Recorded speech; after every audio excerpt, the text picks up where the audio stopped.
here's the deal.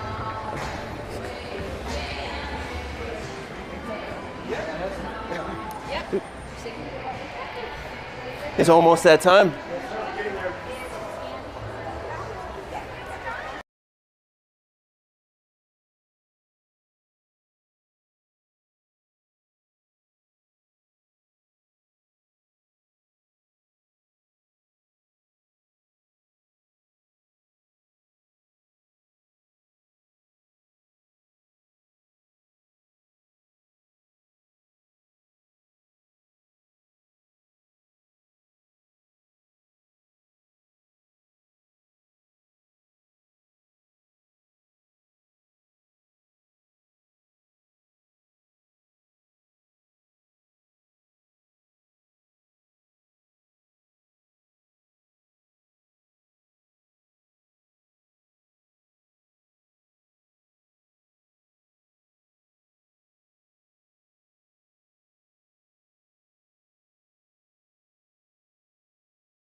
sure you guys Do me a favor. If for whatever reason I'm talking too loud or too quiet, just make eye contact. Just give me some sort of gesture. Yeah.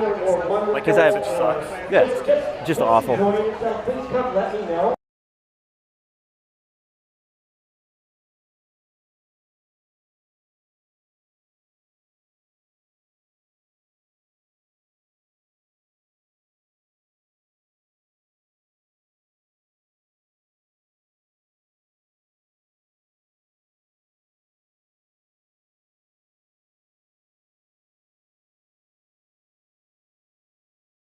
I need to get a room to quiet down.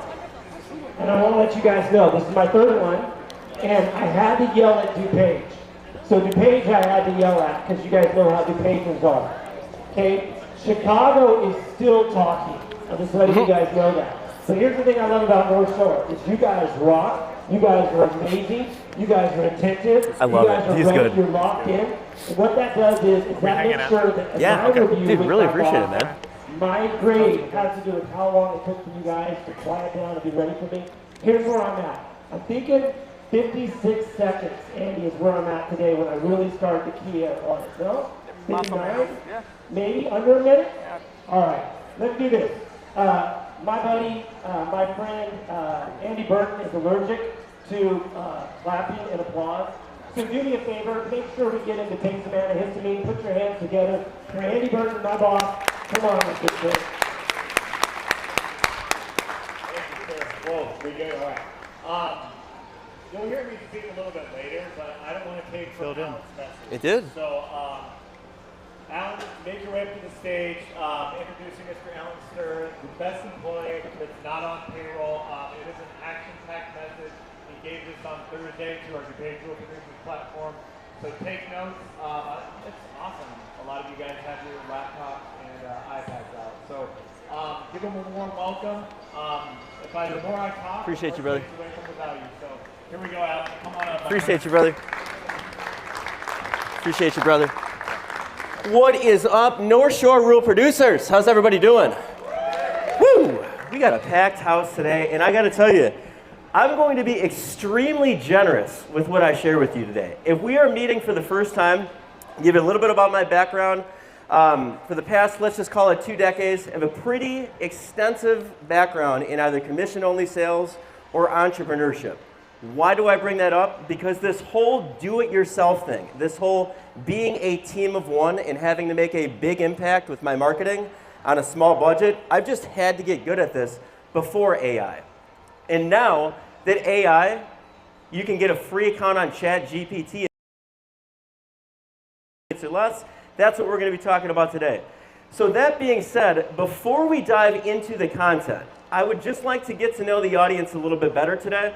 Do me a favor, if you're currently using some sort of AI tool, it could be ChatGPT, Grok, Claude, Perplexity, raise your hand just so I know where the room's at.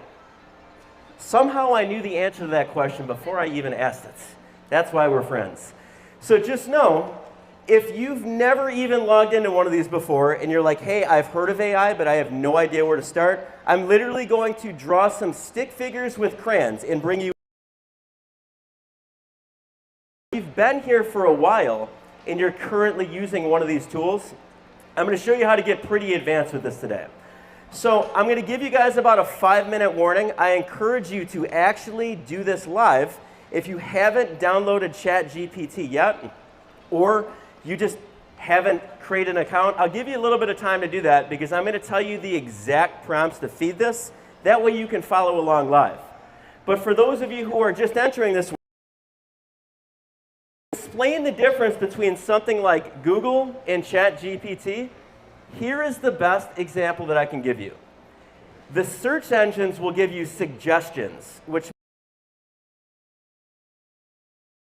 restaurants near me, networking events near me, or anything like that. It will give you suggestions, and it will redirect you to other websites. AI tools do, they actually give you answers. Now, disclaimer, since they give you answers, that poses the questions. Are they the right answers or the wrong answers? That's a whole topic. But just know, if you're going to use it for content, you absolutely want to check your work. So while the search engines give you suggestions, ChatGPT gives you answers, and you can have dialogue with it, or chat, which is why they call it ChatGPT. Now, what I find, every time I do one of these workshops, there's always two schools of thoughts. There's the other side of the room that says, now is the best time ever to make a big impact with a small budget by using some technology. That's really where I stand. So I'm not going to convince you otherwise, but for the remainder of this workshop, I just ask that you adopt this mindset, and that is, it's not you against the machine. It's you harnessing the power of the machine. Really think about how wild of a time it is right now. Think of it like this. The past 5 years, every single industry has been rattled. The cost of everything has gone through the roof, and everybody is thinking this, and now we have a way to do that for free and squandering the opportunity. So if you think you're late to the game when it comes to AI, I promise you, you're not, and I'm going to show you some really easy, quick wins. But before we get there, be me up here talking at you, I'm going to tell you exactly what to feed these AI tools so that you can leave here with something. So we're going to break today down in 4 different sections. And the first of which is we're going to talk about how we can use this to build your personal brand. Now that may seem counterintuitive. In one sentence, we're talking about AI. In the other, we're talking about personal branding. But I look at it like this. Before people buy from a brand, they buy from a person who represents a brand.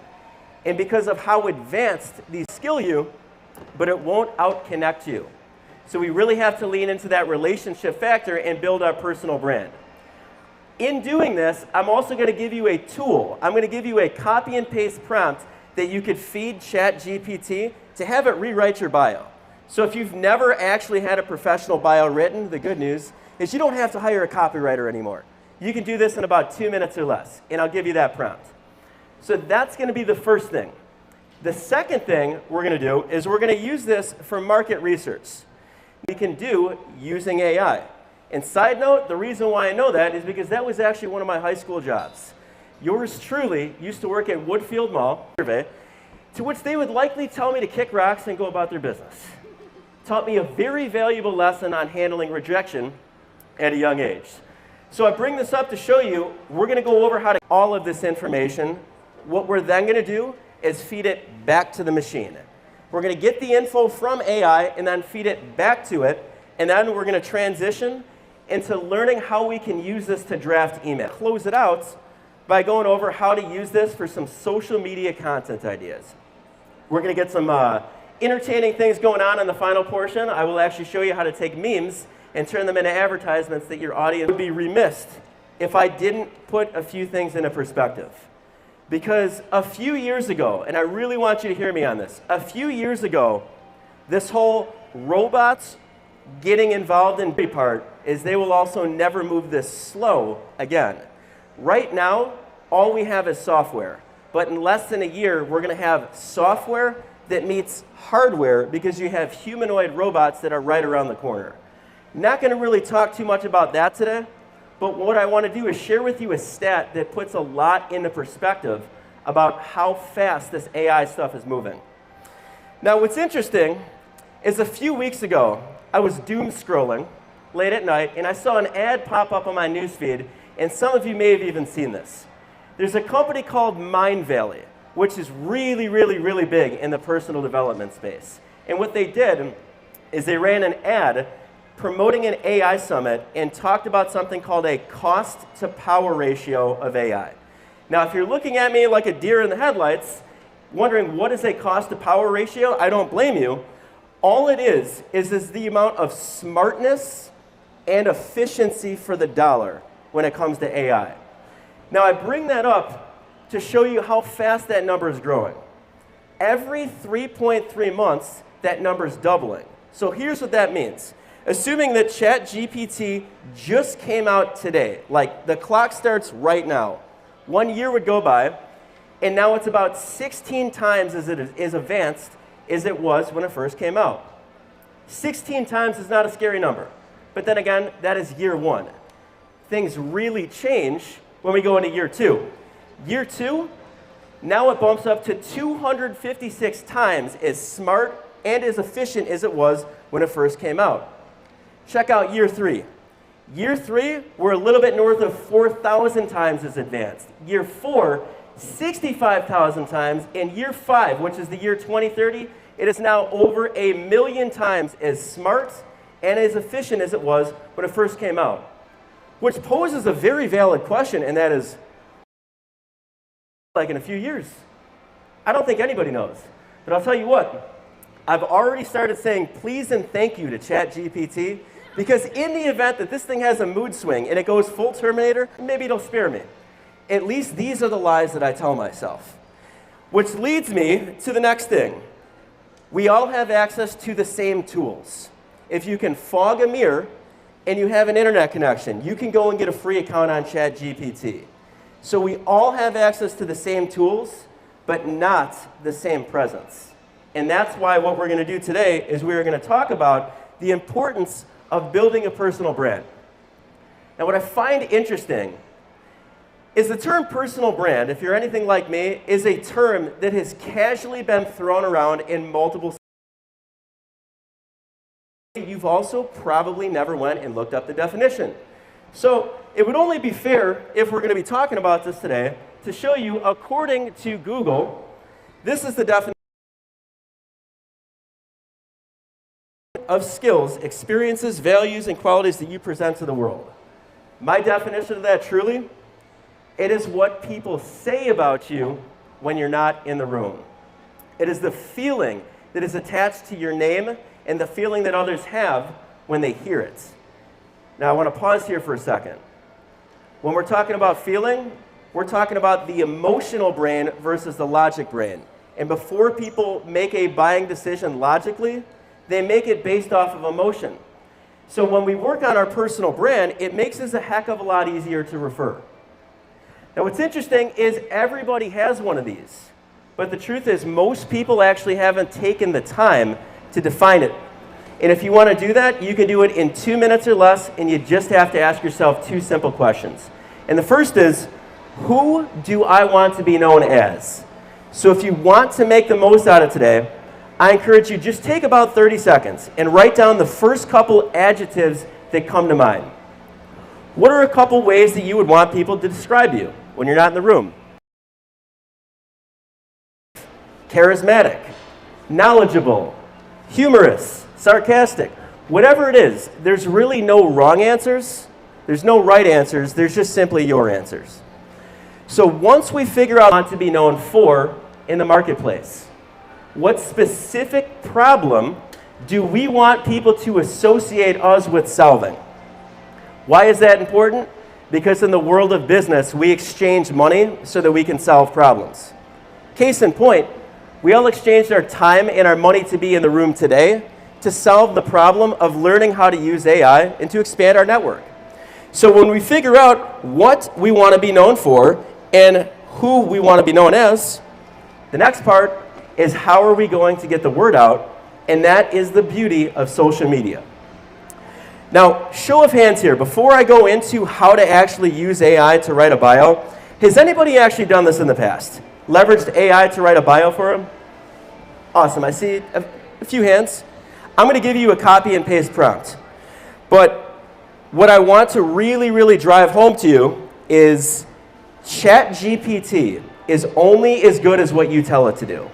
Which means if we feed it a lame generic prompt, it will in turn give us a lame generic answer. So if I just say, write a bio for me, and I don't give any context, it's not going to do that good of a job. On the other hand, if I feed it a whale of a prompt like this, it knows exactly what to do. It knows the amount of characters, the sections, no M dashes, no M pauses, focus on this, that, and the other, and as you see in the middle, it also says to answer 2 very important questions, and that is who you are and how can you help. Now, you are welcome to take a picture of this, but I want to remind you, you still have to type this out, and it's going to take you forever. So I got a QR code at the end of this. Don't worry, you can scan it. I'll hook you up with a copy of the workbook, and I'll give you this because this is only part 1 of 2. Now, you might be wondering, Alan, how did you figure out how to do this? Get this. You can ask ChatGPT what you should ask it so that you could get the best response. So I asked it what to do for this presentation, and this is what it gave me. Now, as soon as you do this, you will see it starts going to work. Takes a couple seconds to think, and then it gets to writing. And then in about 30 seconds, I have a bio that I can now use on LinkedIn, Facebook, Instagram. I can make a PR article. I can do anything for it, but the brain power came from the machine. So to put something into perspective, the best example that I can give you when it comes to doing content, market research, and any sort of business is this is kind of the equivalent now of doing math freehand versus using the calculator. Like, think back to your years K through 12, maybe even college. Let's say that you decided to go out and get really good at math. Like, you went all out and you hired a tutor and you devoted every waking moment to learning that skill. If I give you this long division problem, you might be able to do it by hand. But if you go against the calculator, when it comes to speed, you will lose every single time. And now that we can use AI for business, the same principles apply. So, assuming you have your bio, and now you're wondering, Alan, what do I do with this? I'm going to give you 3 easy things that you can do. Immediately, what you should do is you should go on Facebook, Instagram, and LinkedIn. And if you want to just copy and paste, cool. I encourage you to wordsmith it. I'll go over how to give you some variations a little bit, but that's the easiest win.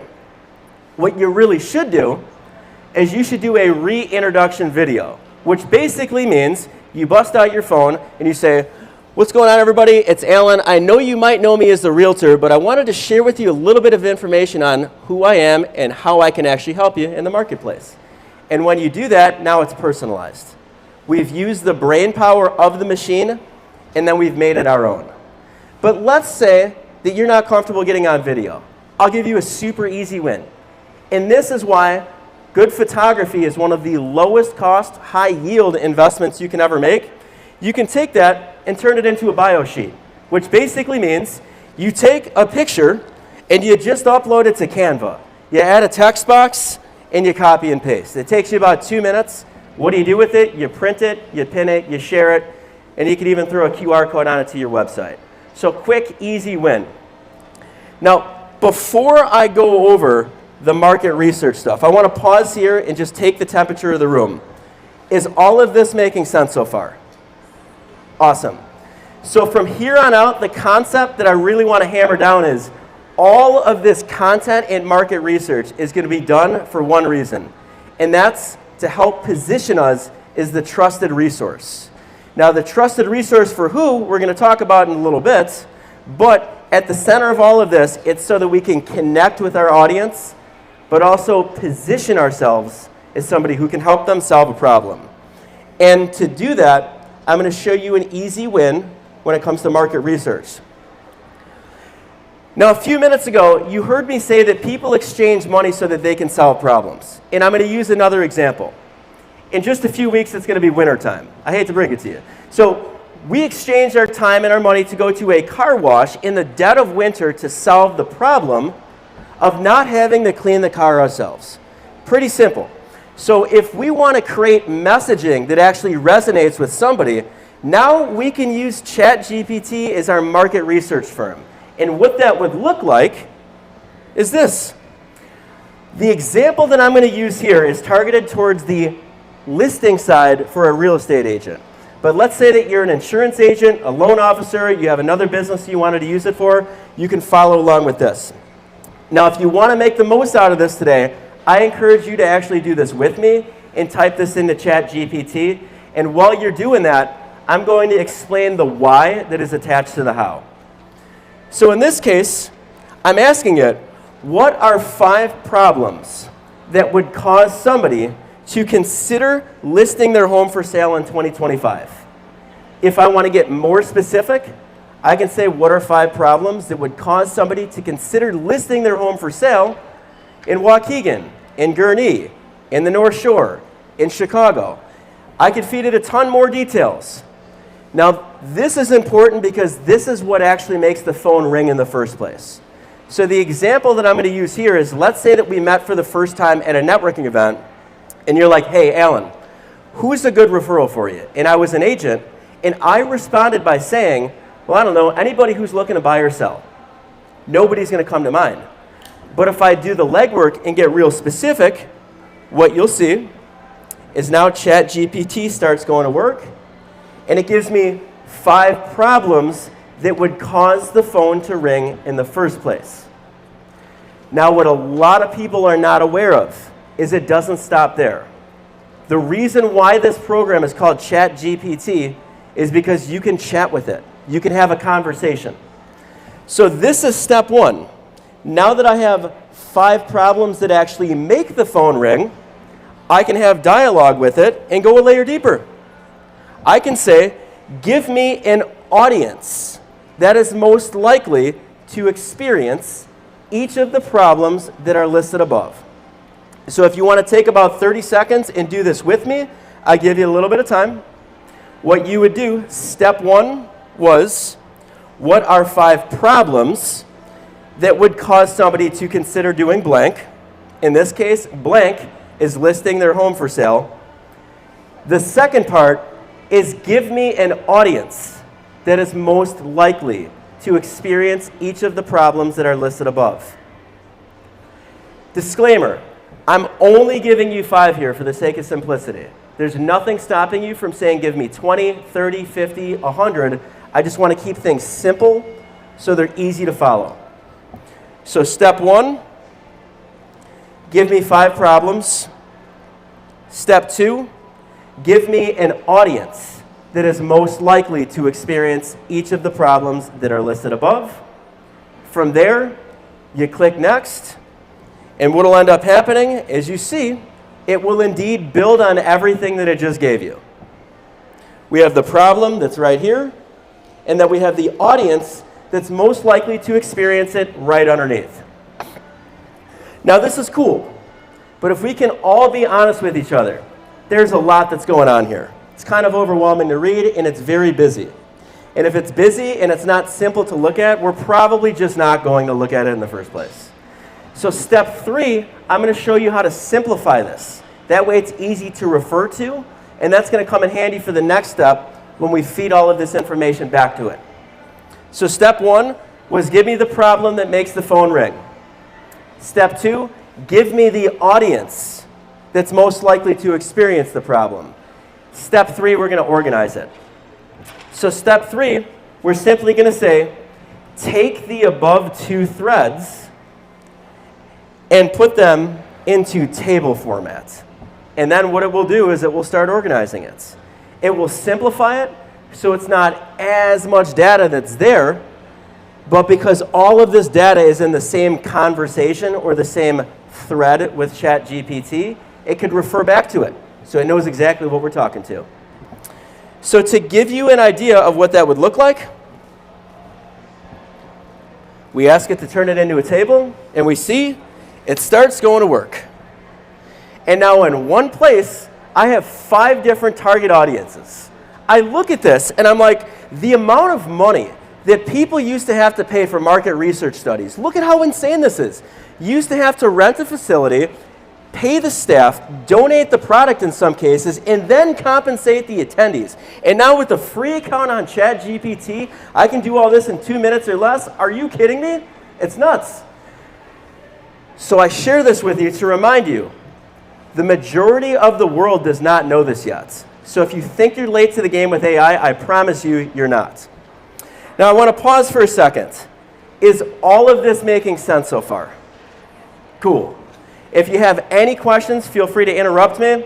I just want to make sure that all of this makes sense because we're going to build on it. So as we see, we have 5 problems that would make the phone ring in the first place.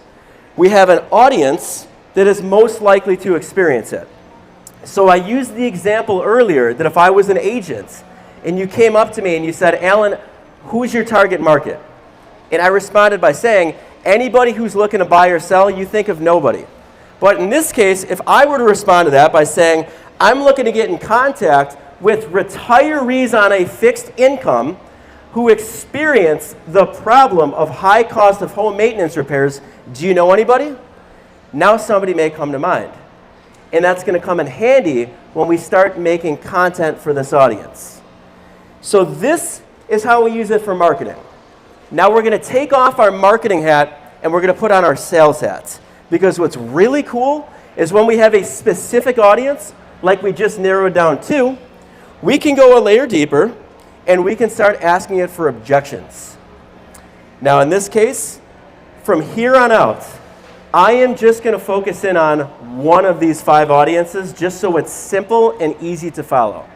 And the one audience that I'm going to focus in on is somebody who is a retiree on a fixed income that experiences the problem of high cost of home maintenance repairs. Now, this is where things get really cool. And if you are a managing broker or you are in a leadership role and you're looking for workshop content ideas or role-playing content ideas with your staff, this is a gold mine. This single-handedly will be the most valuable thing that you learn out today, if that's you. And that is, once we have an audience, we can now flush out potential objections that said audience may have. So if you would like to make the most out of today, whatever audience that you picked, your next prompt with ChatGPT would look like this. Give me 5 potential objections that blank audience may have about listing their home for sale. If you're not an agent and you're using this for insurance or you're a loan officer, same thing, just a different action at the end. Give me 5 objections that blank audience may have about doing blank. So using that retiree on a fixed income audience, that would look like this. Give me 5 potential objections that someone who is a retiree on a fixed income that is experiencing the problem of high cost of home maintenance repairs may have about listing their home for sale. Now you may notice the grammar is a little bit off on this, and that's fine, because if you feed it to ChatGPT 9 times out of 10, it gets it. So what that would look like, no surprise, you will see that it starts going to work. And it indeed gives me 5 objections that they may have. Attachment, fear of change, high cost of alternative housing, limited or affordable housing options. You tell me, for the agents that are in the room, is this accurate? Is this something that this audience would be saying? Now, I only asked for 5. If I wanted to ask for 20, 50, 100, I mean, the sky's the limit. But I'm just using examples of 5 here to keep things simple. So now that I have potential objections, we can then build on that. We can really put on our sales hat, and we can ask it for a way to overcome each of the objections that are listed above. So the previous step, give me 5 potential objections that blank audience may have about blank. And in this case, I'm following that up with saying, just give me a strategy. Give me a strategy to overcome all of them. And as you will see, once we have that done, it starts going to work. Now you may notice something for those of you who are doing this live. Depending on what version of ChatGPT you're using, it may automatically put it into a data table for you. It might do it, it might not. Sometimes it does, sometimes it doesn't. I don't have an answer as to why it does it. But in the event that you wanted it to take these 2 threads that it just gave you and turn it into table format, you would do the exact same thing. You would just say, take all of the data that you gave me and turn it into a table. And for those of you who are taking pictures of this, I'm here to remind you, this is on page 2 and 3 of your workbook. So I got you covered, no worries. So I want to pause here for a second before I transition into the next section. All of this making sense. Does anybody have any questions on this? Bingo, love it. So now that we have a target audience, we have potential stalls in the sales process, and we have ways to overcome it, I mean, we have pretty much all of the ammo that we need to go into a presentation. We're going to be much better equipped to handle sales calls, and then we can have everything right over here that if we are in a leadership role, we can workshop with our staff. So now here's where things get really interesting. Some of you in the room may be wondering, Alan, this is a lot of work. Why would I do this? And it's simple. People have a much higher likelihood to buy when they feel understood. If we are able to enter a conversation that is already going on inside our prospect's head, the likelihood of them feeling understood just shot through the roof. So by us going the extra mile to get all of this information, here's what ends up happening. Two things happen at the same time. The first is when we actually start creating content, our audience will see it and they will likely say, wow, this applies to me. This isn't noise. This isn't something to just scroll past. This actually applies to my situation because we took the time to go and get pain points that actually make the phones ring. But what's really cool, this is how we start attracting business. When we start making content that does this at the same time, we actually imply to our audience that if you are the kind of person that is about to do blank, I can help. And in this case, if you are the kind of person that is a retiree on a fixed income who just got blindsided by a huge repair bill, I understand you, and that's why I'm making content to actually help you out. Then positioning myself is the trusted resource. You see, secretly, I'm jealous of all of the people that are able to do this right now without a background in copywriting. Because all of the endless amount of hours that I spent learning this, ChatGPT is doing it and it's just doing it better. Especially when it comes to the copywriting for emails. Now I'd like to do a quick heat check and learn the room. Who is actually using this for email drafting right now? Okay, so about half of the room. Amazing. This is a game changer, and I'm also going to show you some dead giveaways that you should watch out for that are red flags that you actually used AI to write your stuff. So don't worry, I got you on both sides of this. So again, getting back to what I was saying before, ChatGPT is only as good as what you tell it to do, which means if you give it a lame generic prompt, it will give you a lame generic answer. So as opposed to just saying, give me a follow-up email, what I'm doing is I'm telling it, follow-up email from this, keep it this tone, provide this, and encourage the reader to ask questions. So now, what would that look like? Well, it would look like this. And before I actually read it, I want to have some fun with this. Can anybody in the room identify what is the dead giveaway that ChatGPT wrote this right here? Yes. Hi, seller's name. Hi, seller's name. Close. By the way, you're right on that. I would not just copy and paste this and say hi, seller's name without swapping it out. Yes, in the front row. I would say that down. Yes, absolutely. So this right over here, the big hyphen, is a dead giveaway that you used AI to write something. For starters, does anybody actually know what key to press on the keyboard to do this? Because I certainly have no idea.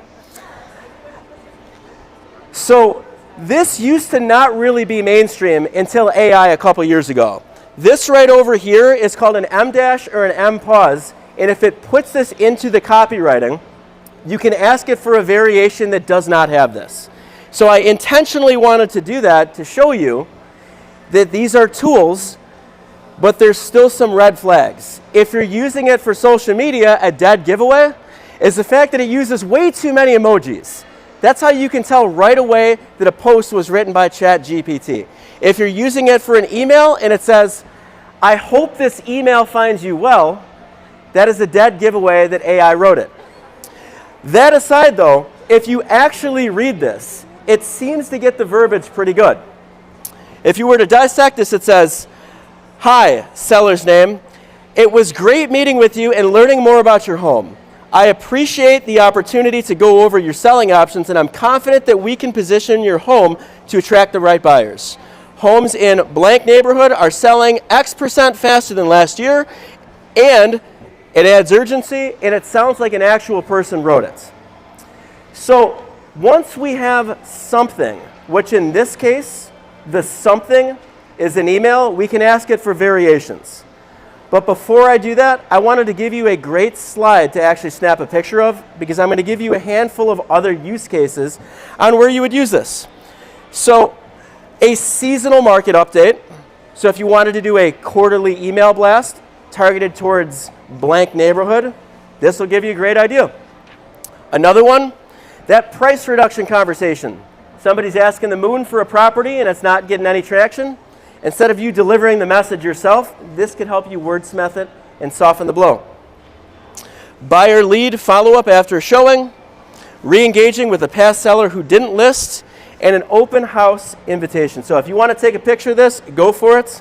Now, does anybody in here have any idea at how I came up with these use cases? Yeah. I am only giving you 5 here, but if you want more, you can literally ask ChatGPT, give me 50 use cases for a buyer's agent for email, and it'll do it. It'll give you the prompt, and then you feed it back to it. Kind of underwhelming stuff. So now, building on that, once we have something, and this also holds true for articles, for video scripts, for basically anything. Once we have something, we can build on that, and we can say, it's kind of long-winded. And before people read something, they scan it. So if you like the idea, but you need to shorten it, just ask it for a variation, but shorten it.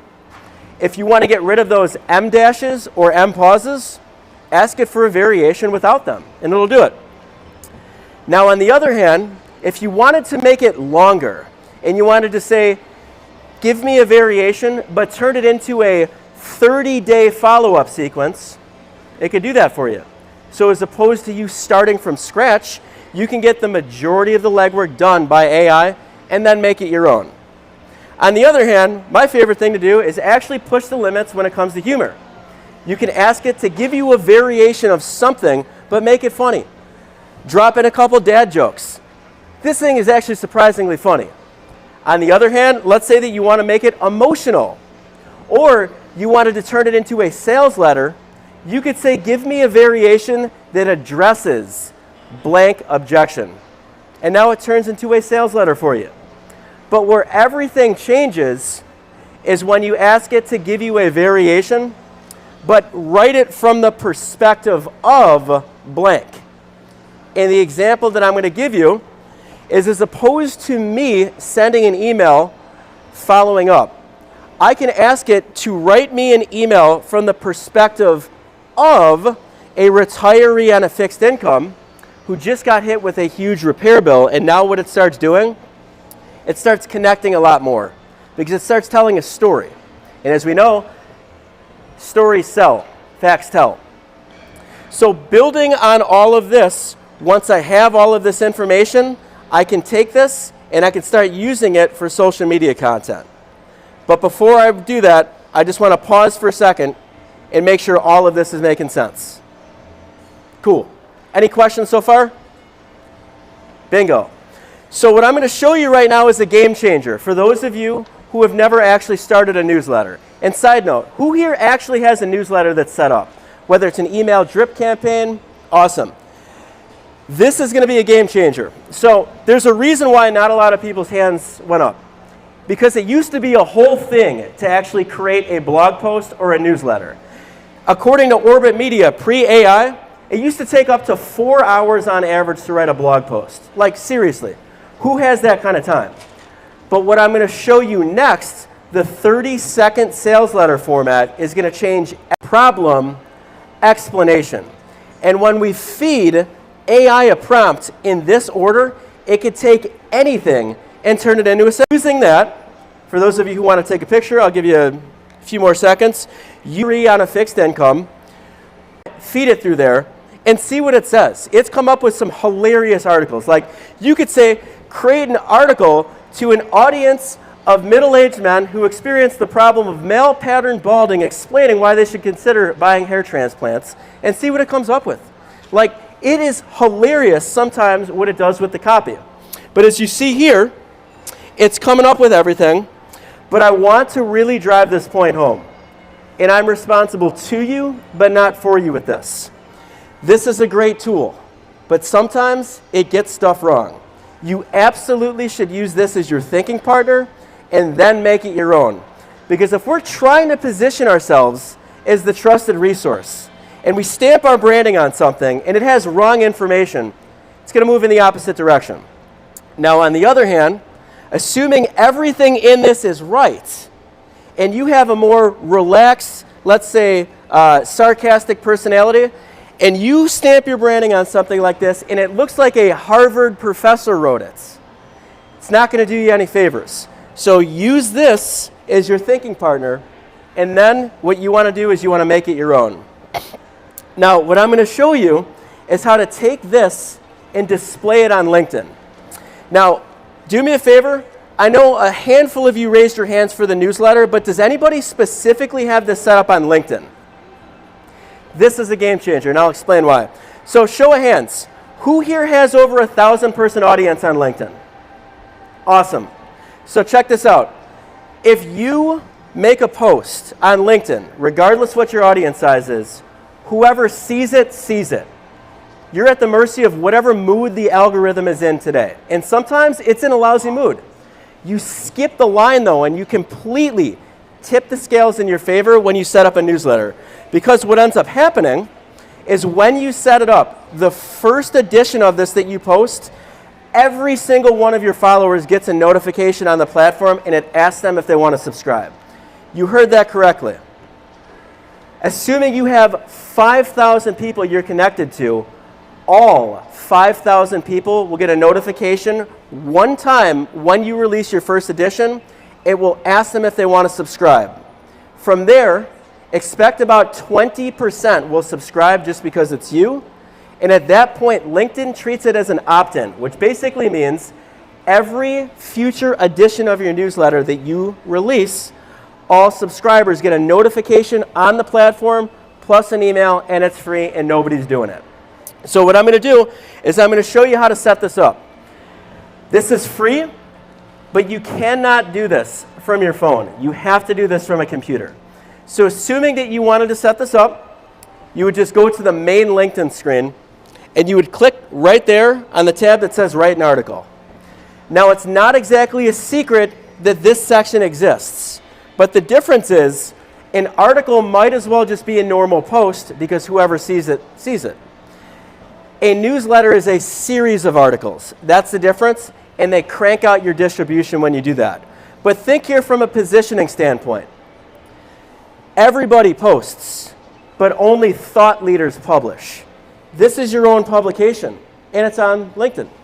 So how you would do that, step one, go to Write an Article. Step two, on the top right corner, you would click on that button that says Manage.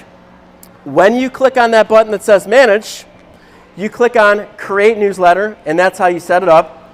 I see a few of you taking pictures. Don't worry, I have a QR code at the end that you can scan that gives you the exact setup instructions plus a how-to video. Don't worry, I got you. But that's how you do it. Step one, article. Step two, manage. Step three, create newsletter. And then you put in some basic information. Now, I'm just curious, given everything that we talked about today, let's say that I wanted to get some newsletter ideas. Does anybody have any idea what I would do to do that? Yeah, it's kind of underwhelming. You can literally say, I'm starting a LinkedIn newsletter, give me 50 names for it. And then you can have it generate the logo for you. It doesn't have to be original, it just simply has to look original. So that's how you do it.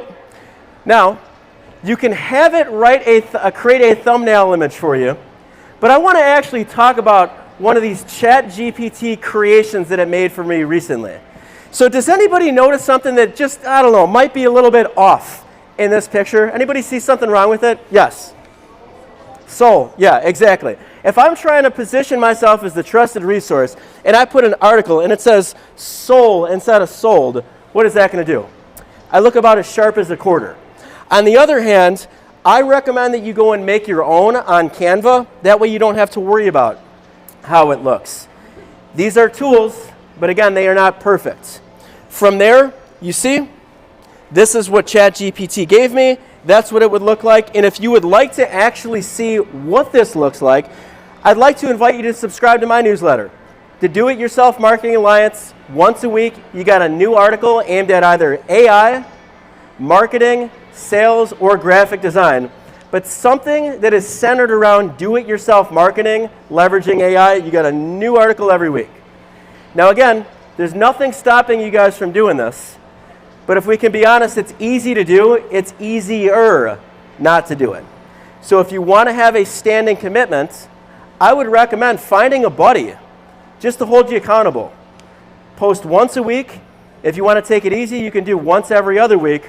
But that way you have some sort of traction. And if you've ever actually wanted to set up a sales funnel or a lead gen campaign and you're looking for follow-up emails, this is the easiest place to start. Because all of these articles you can take and you can repurpose them into follow-up emails. So now we're going to move on to part 4, and we're going to close it out with how to use this for social media. But I want to quote one of my favorite books. Anybody read Ninja Selling in the past? What a great book this is. So at the end of the day, everything that us humans spend our money on falls into one of two categories. We spend money to either feel good, or as we talked about, we spend money on solving a problem. Now, for those of you who actually have taken the Ninja Selling class, the first rule of Ninja Selling is to get somebody to move towards you. This becomes attraction-based marketing. So when we put content into the world that either makes people feel good or that solves a problem, we create a connection, and at the same time, we position ourselves as somebody who can help them. Now, if you've heard me speak in the past or attended one of my workshops on the HEAT method, that's what all this is about. If you're a big networker, you can combine humor, education, adding value, and trust all into your content strategy. And what will happen? You can meet somebody in person one time, connect with them on social media, and based off of what you post, they simply warm up to you over time. The humor is because people go on social media to be entertained. So if we are there to sell and promote and they are there to entertain, huge disconnect. We bridge that gap through humor, and I'll show you how to take a meme and turn it into an advertisement in a couple minutes. The education is what we just talked about with the articles. On the positioning standpoint, you position yourself as a resource versus a salesperson. When you're a resource, people want to pick your brain.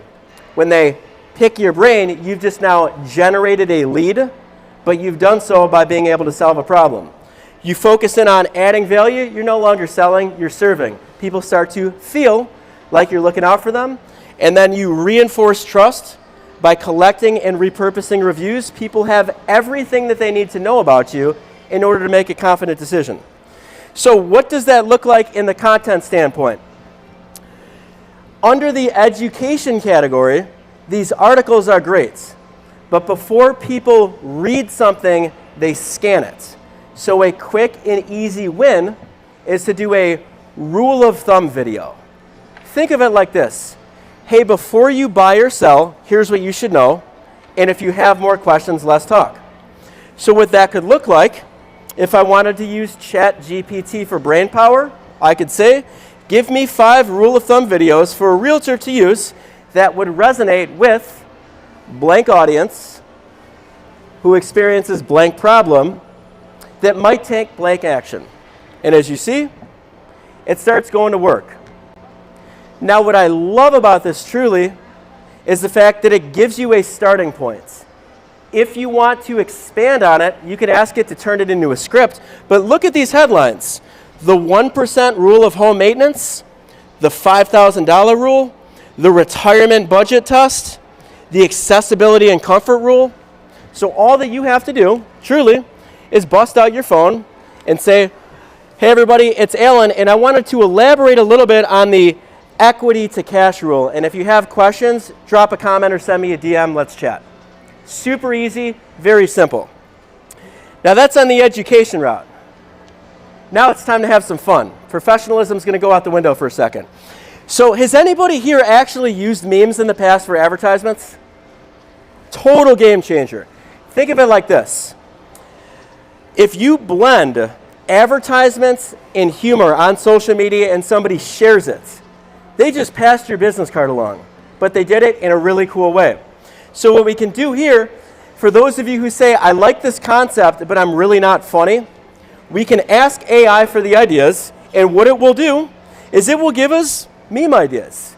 And I'm going to show you how to make one of these in 2 minutes or less, even if you have no background in graphic design. So as we see, it's telling me the waiting skeleton, the Drake hotline bling meme, the FOMO cat meme. It's giving me all of these. The question then becomes, where do I find the templates?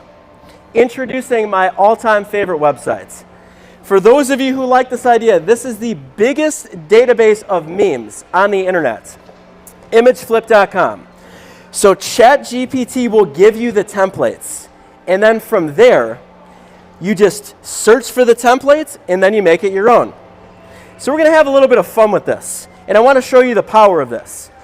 So getting back to the comment that I made earlier about before people read, they scan, Facebook put out a study a few years ago that said the average person spends 1.7 seconds on a piece of content.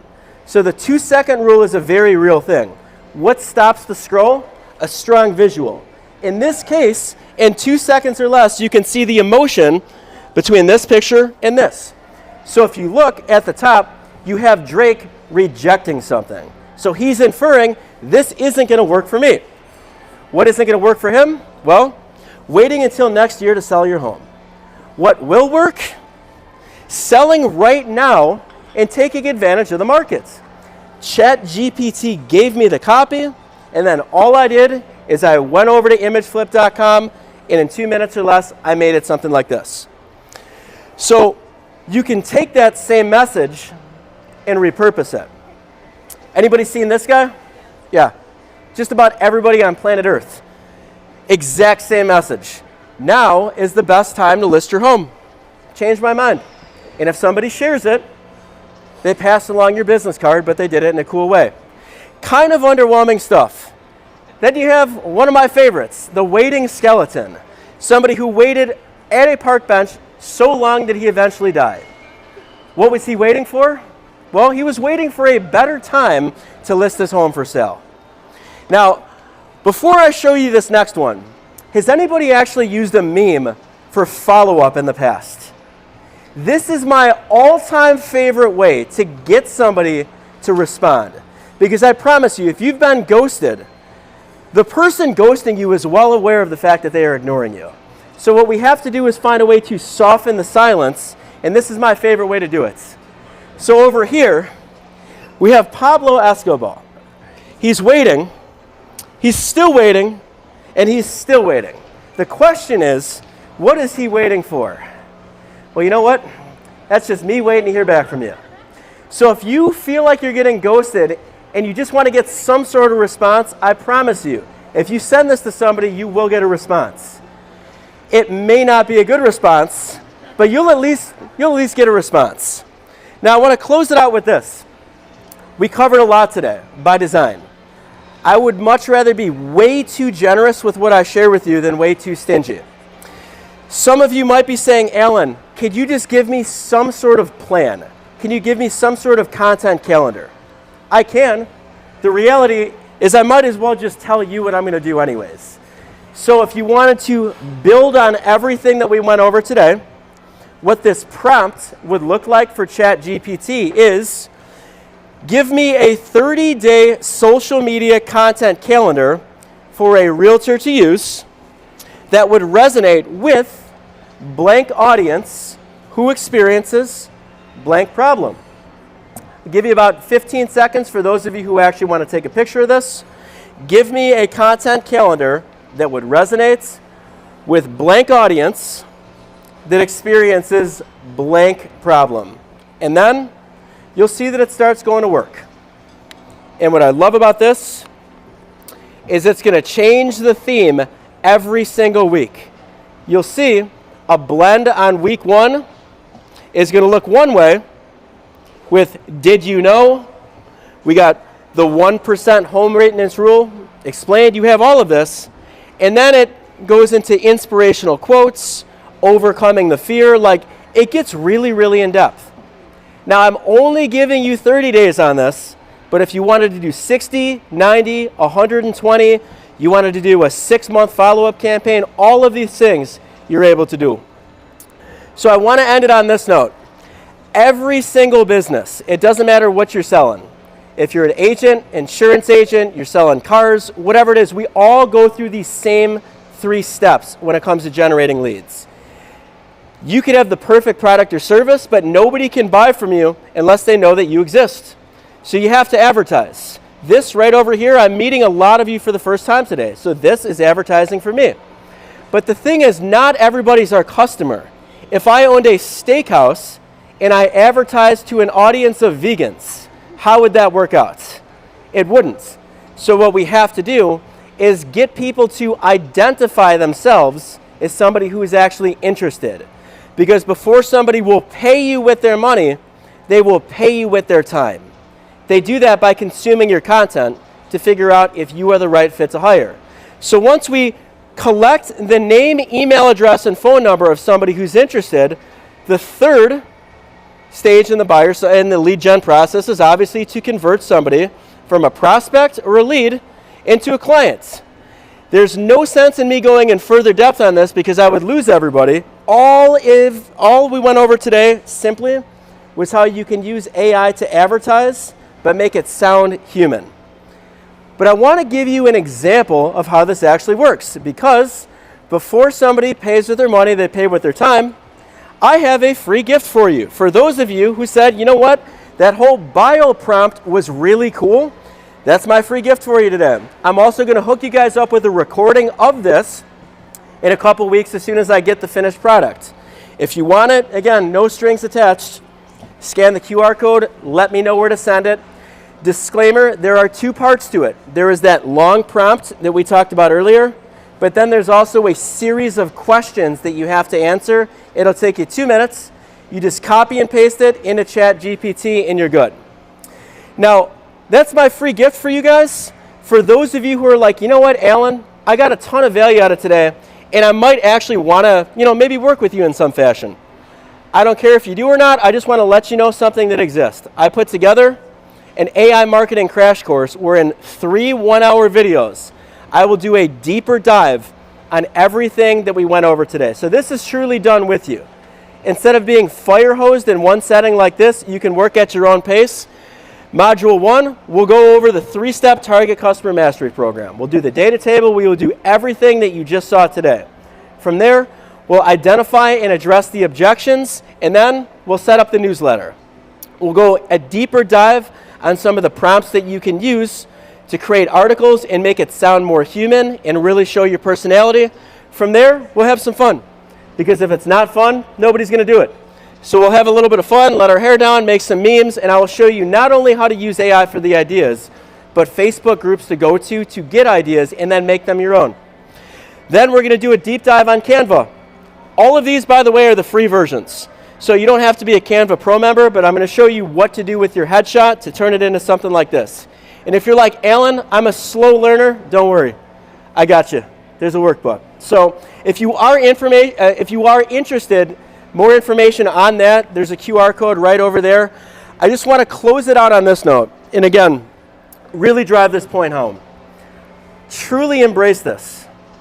Imagine a time in history where every single industry has been rattled over the past few years and the cost of everything is shot through the roof. We're all thinking the same thing, and that is, how can we get a strategic and competitive edge on our competition? We're all thinking that. But the reality is, time is limited because this is going to get mass adopted in a few years. So if you found value out of today, again, my free gift to you is I'm going to hook you up with a recording of this presentation. But if you wanted a deeper dive, QR code to do it is right there. And before I hand it over to Andy for a few closing announcements, as always, if it's not on the internet, it didn't happen. So we all got to get a selfie together. So on the count of 3, do me a favor, give me a wave. 1, 2, and 3. Sincerely appreciate all of you coming out today. I hope you got a ton of value out of this, and I look forward to having a conversation with you. So that being said, ladies and gentlemen, Andy. Appreciate you, brother. Thanks, man. You're welcome. That was awesome. One thing, if you don't follow Alan on Facebook, friend him right now. Is Facebook still at the point where you can only have like 5,000 friends because you're so popular? Is that still? I think so. It's okay. Just follow me on MySpace. Yeah, there you go. Like I instant messaged me on an AOL chat room the other night. I did. Okay. Anyway, he's great. The reason like I actually got connected with Alan because on Facebook he kept posting about AI. That's the main reason I reached out. Because you're funny, you actually have a personality, and it's just such a hot topic right now. AI is one of those things where like most professionals think to themselves, I know I need to do something with it. I just don't know where to begin. And so the challenge with this topic is we wanted somebody to give an action-packed message that's very compact in a short amount of time. So we appreciate you adding value to the North Shore Real Producers community. Give another hand, guys.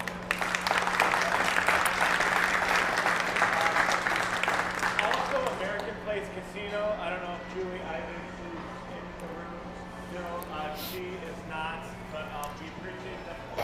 If you want to get eight of our customers with the she's the one who connected me to this business. I do not know if most of you know this, but all of our pictures are recommended by realtors, who are our partners. So you guys sort of, we like the agents and the realtor company, just take over you. The lady designer who has a table and she's still floating around. She is right in front of us. Okay. You can stand up, give a giveaway. Thank you so much. We appreciate it. From our team, like, I mean, this is the big news for Nathan Brown, head of RP Care, thank you for being here, getting everything set up. Kind of like an unofficial life coach. You know, Thank you. Appreciate that.